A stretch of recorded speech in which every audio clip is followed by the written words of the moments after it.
मसला ये है कि आजकल आप जिससे भी कोई काम कहें, जिससे भी कुछ पूछें कि यार मेरे साथ फ़िल्म देखने चलोगे? वो कहता है यार बहुत बिज़ी हूँ भाई, बहुत बिज़ी चल रहा हूँ। यार मेरे साथ ये वाला काम कराओगे? मेरे साथ यहाँ जाओगे?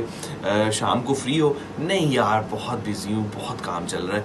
तो ऐसी क्या चीज़ है जो हम सब कर रहे हैं, जिसमें हम बहुत बिज़ी हैं? क्यों हम फ्री नहीं हो पा रहे? या क्या हम वाक़ई बिज़ी हैं या हम बिज़ी दिखने में बिज़ी हैं? ये क्या वजह है? रिसर्च ये कहती है कि हम 30% ओवर एस्टिमेट करते हैं अपनी बिज़ीनेस को। जो भी जितना काम कोई कर रहा होता है वो 30% उसको ज़्यादा प्रिटेंड करता है, ज़्यादा एम्प्लीफाई करके प्रेज़ेंट करता है, जिसकी वजह से हम सब बिज़ी दिखते हैं। क्योंकि बहुत सी चीज़ें जो हम अवॉइड करना चाह रहे होते हैं, हम किसी को अगर ना करना चाह रहे होते हैं तो हम कहते हैं कि नहीं हम बिज़ी हैं। फ़ोन हमारे सामने बज रहा होता है, हम उठाते नहीं हैं, हम कहते हैं कि यार सॉरी मैं बिज़ी था, क्योंकि हम उस शख्स को, उस काम को अवॉइड करना चाह रहे होते हैं।